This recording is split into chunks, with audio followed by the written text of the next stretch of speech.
ताने लगा दिया। हमारा भाग जाए नहीं तो करती समझ में ला गया तुरंत भाग।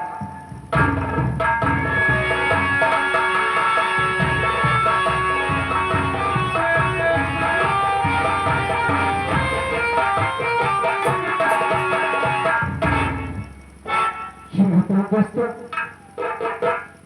मैं अपने भाई चंद्र के इलाज के लिए मैं दिल्ली गया डॉक्टर साहब से सलाह करने के लिए कि डॉक्टर साहब मेरी बहन चंद्रा कि सर में चोट लगने की वजह से दोनों आपकी रोशनी चली नहीं है, कितना खर्च आएगा।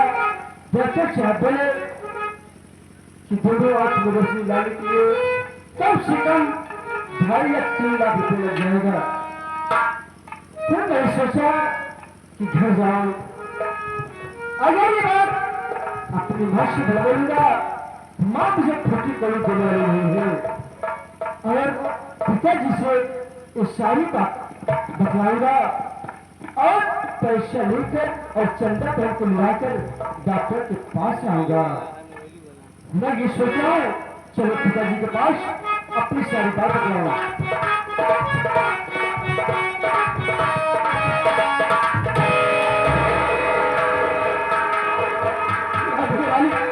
मैं क्या मेरे पिताजी की याद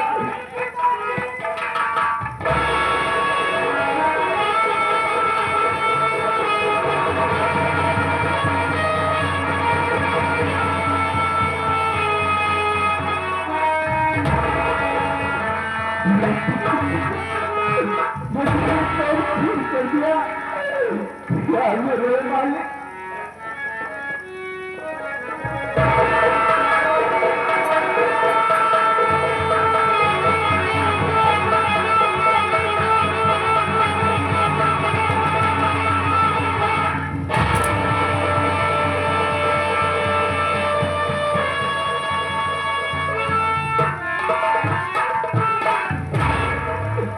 मेरे परमात्मा, इसी खंजर से मेरे पिताजी का खून हो गया। अगर मैं आप जाऊंगा, कोई मुझे दीजिएगा, ये पिताजी का खून मेरे सिर लग जाएगा। इससे अच्छा होगा मैं यहाँ से भाग जाता।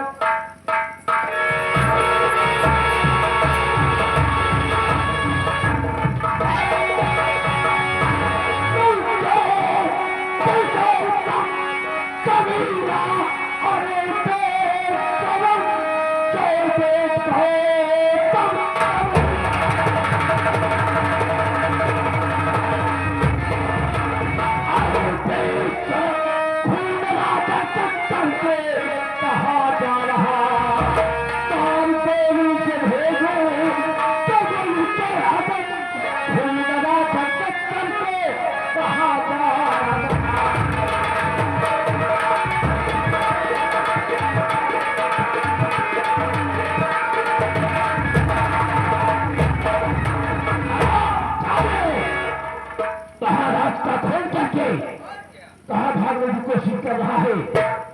अगर यहाँ का संग्राम करने के ताकत तो महाराष्ट्र बोल दिया होता कि सर्वप्रथम मुझे यहाँ का संग्राम बना दिया जाए।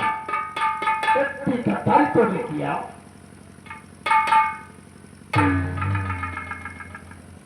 मेरे पिताजी का खून नहीं किया, मेरे पिताजी का खून न जाने कौन करता।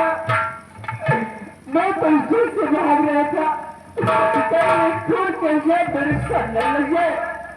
पिताजी का खून नहीं किया। जाते थे और मूर्छ में खसीसते हुए महारानी को शक्ति से पेश करूंगा कि महाराज का कोई गौतम कुमार है। उठाए खाने को कैसे फिरते हुए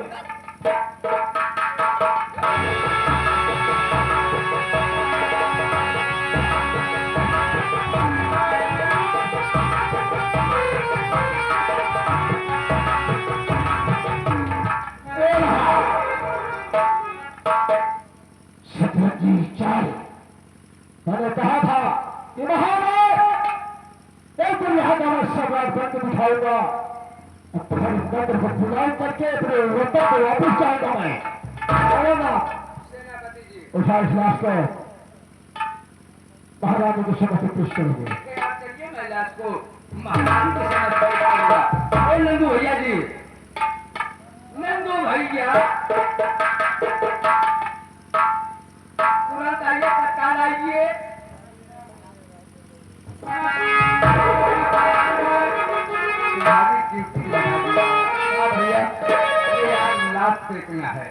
देख भैया हम भगवान के भगत ही लाश कबो फेंकी नहीं हम। नहीं सुना, एक तू मर गया, तू चार मारे फेंकी, लेकिन ऐसे नहीं। सुना सुना भैया नहीं नहीं, हम मट्टी होती सवेरे नहीं छुए भैया। नहीं छुए पड़ी महाराज उसका कत्ल हो जाए न, फिर तो वो फंस जा गया। हाँ? हाँ,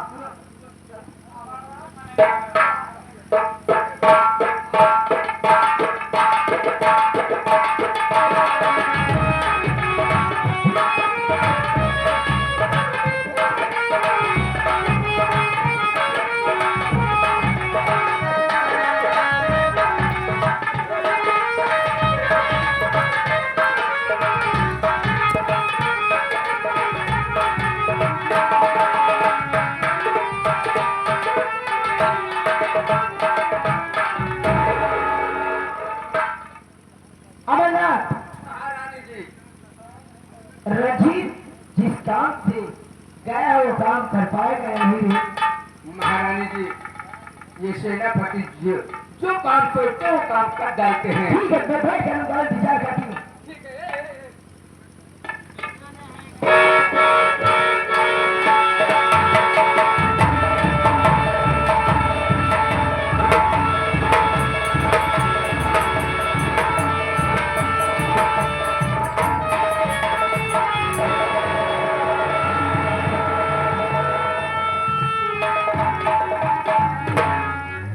सेनापति रंजीत तुम मेरे गौतम बेटे के हाथों में हथेली लगाकर विवाह कराए। मेरा गौतम बेटा ऐसे कहां से मार दिया है? कौन? महारानी को जानना चाहती हो कि क्या सबको मैं हाथ में क्यों लगाया और महाराज का फोन करके भागने में फुलाते था। अच्छा ही हुआ क्या कि मैं को गिरफ्तार कर लिया। महाराज का खून हो गया नहीं और तुम्हारा सुहाग गया महारानी नहीं महाराज का खून हो गया है। लेकिन महाराज का खून कौन किया? और रास्ता खोल करने वाला तो कुमार है महारानी। ये तुम क्या कह रहे हो? मेरा गौतम बेटा अपने बाप को चांद से मार दिया? जी हाँ।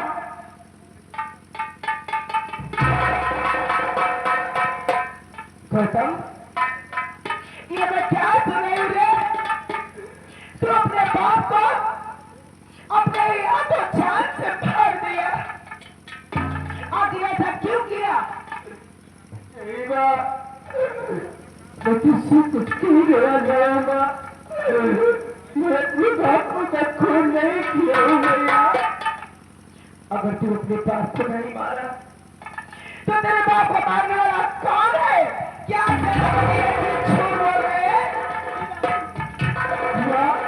ये बताओ ना कैसे संसार में बैठा होगा खून के लिए देना? चुप हराम क्या देखो तो तू यहाँ पे बीरापुर का राजा बनने के चक्कर में अपने बाप को जान से मार दिया। रंजीत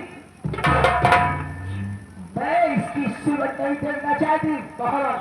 इसे मेरी नजरों से दूर करो और इसे ले जाकर जिस तरह ये अपने बाप का खून किया है उसी तरह इस हरामजादे को कभी खून कर दो और इसका कलेजा मेरे सामने तुम्हें पेश करना होगा। रखो अगर तुम ऐसा नहीं किए सेनापति तो मैं तुम दोनों को जिंदा जमीन के अंदर दफन कर दूंगी। आराम करो। क्या तरीके से महाराज का खून कौन ने किया है उसी तरीके से इसका कलेजा उतर मैं और के समस्त पेश करूंगा मैं। काम हो जाना चाहिए होगा, क्योंकि सारा जादे खोता हूँ।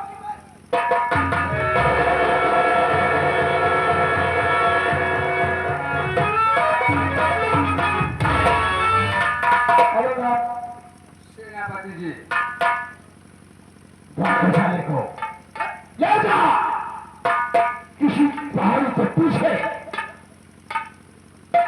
सारे शाही कपड़े करवा लेना और खा देना इसके सोने को निकाल देना, चौक करने देना आपको तब निकाल कर महारानी को शब्द को पेश करेंगे।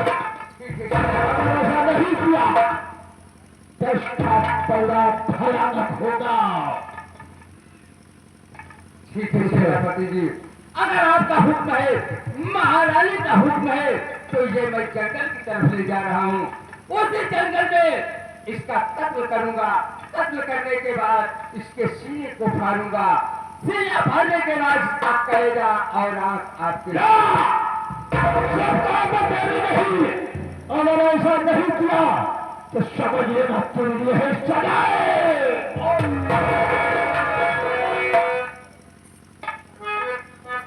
देखे, ये महारानी और सेनापति का हुक्म है।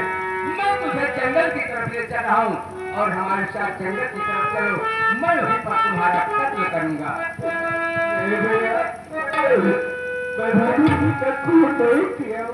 मैं कुछ नहीं सुनना चाहता हूँ, हमारे साथ चलो तो।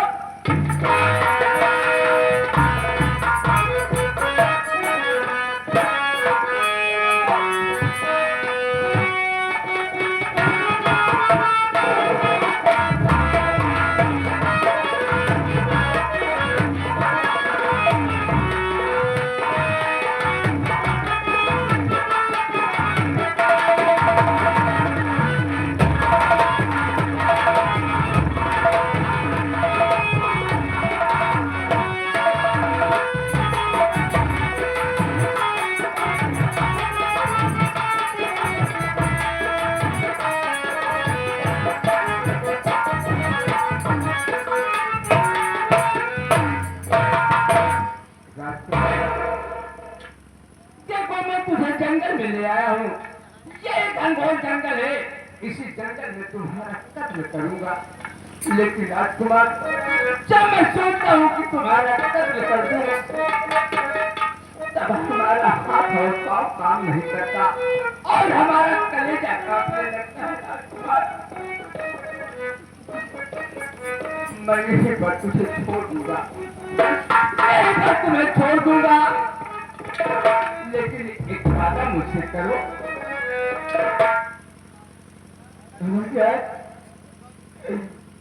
इस संसार में जीते रह कर क्या करूंगा? मेरे माथे पे कलंक ठीक लग गया बुढ़ा। इससे अच्छा ये होगा कि तू मेरा खून कहते मेरे भाई। नहीं तो ये समाज देगा वाले क्या करेंगे? रात भर के लालच में अपने पास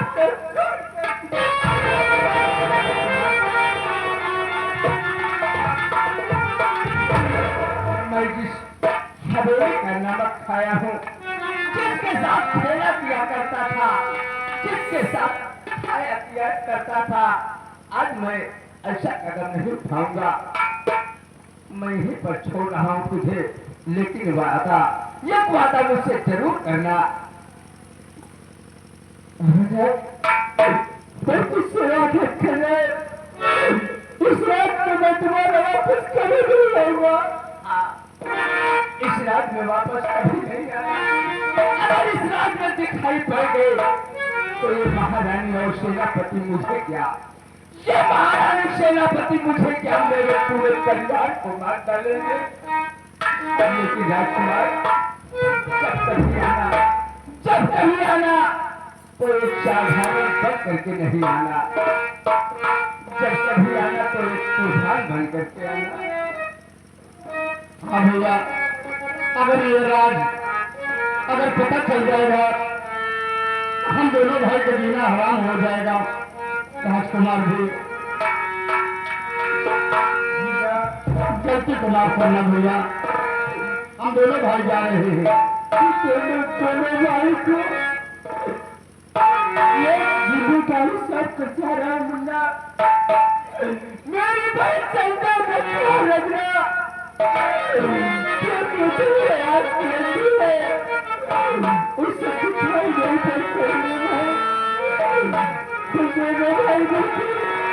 संजय की हिफाजत करना और उसकी मदद करना भी।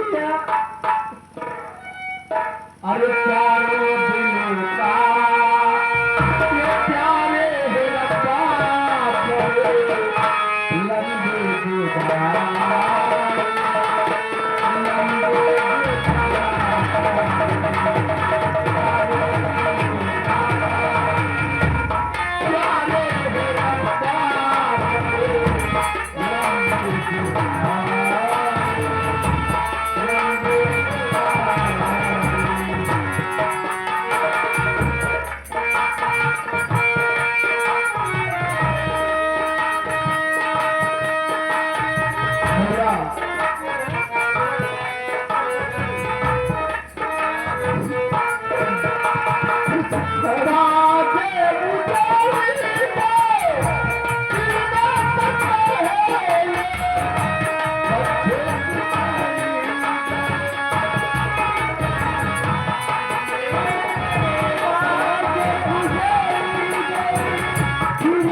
अपना ख्याल रखना भैया।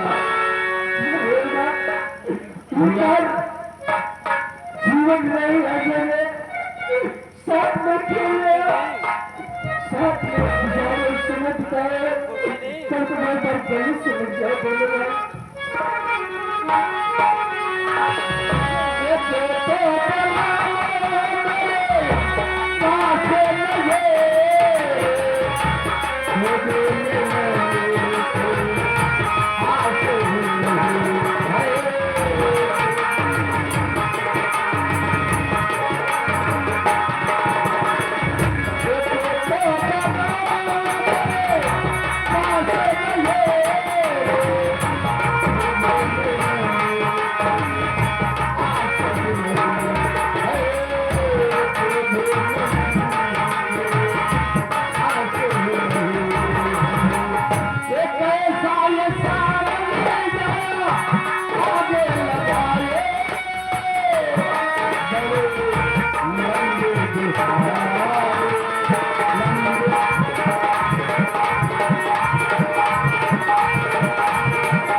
मुझे लग जाए कि मैंने बुरा भी चल कर देखता कि वो नसीब में क्या लिखा है।